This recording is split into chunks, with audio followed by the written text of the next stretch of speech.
Super tax की रकम गरीबों पर खर्च करेंगे, मुश्किल फैसले इक्तसादी बहरान पर काबू पाने में मुआविन होंगे। वज़ीर-ए-आज़म शहबाज शरीफ का ट्विटर पैगाम बावर कराया कि हुकूमत संभालते वक्त दो ऑप्शंस थे, इलेक्शंस करवाएं या इक्तसादी चैलेंज से निपटा जाए। मखलूत हुकूमत ने सियासी खतरात की परवाह किए बगैर मुल्क को मुआशी दलदल से बचाने का इंतखाब किया। सुपर टैक्स लगाने से बेरोजगारी और महंगाई का सैलाब आएगा। हुकूमत ने बजट में आम आदमी का मुआशी कत्ल किया। पेट्रोल की कीमतें मजीद बढ़ेंगी। तहरीक इंसाफ के सरबराह इमरान खान हुकूमत पर बरस पड़े। आइंदा हफ्ते परेड ग्राउंड में जलसे का ऐलान भी कर दिया। जमात इस्लामी का महंगाई के खिलाफ ट्रेन मार्च मुल्तान पहुंच गया। हुक्मरानों ने पाकिस्तान का मुस्तकबिल बेच दिया। अमीर जमात इस्लामी सिराजुल हक का कारकुनान से खिताब।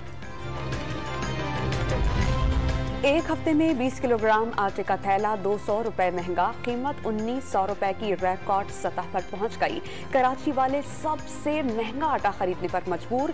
घी 20 रुपए फी किलो मजीद महंगा। 32 जरूरी अशिया की कीमतें बढ़ी। इदारा शुमारियात की रिपोर्ट।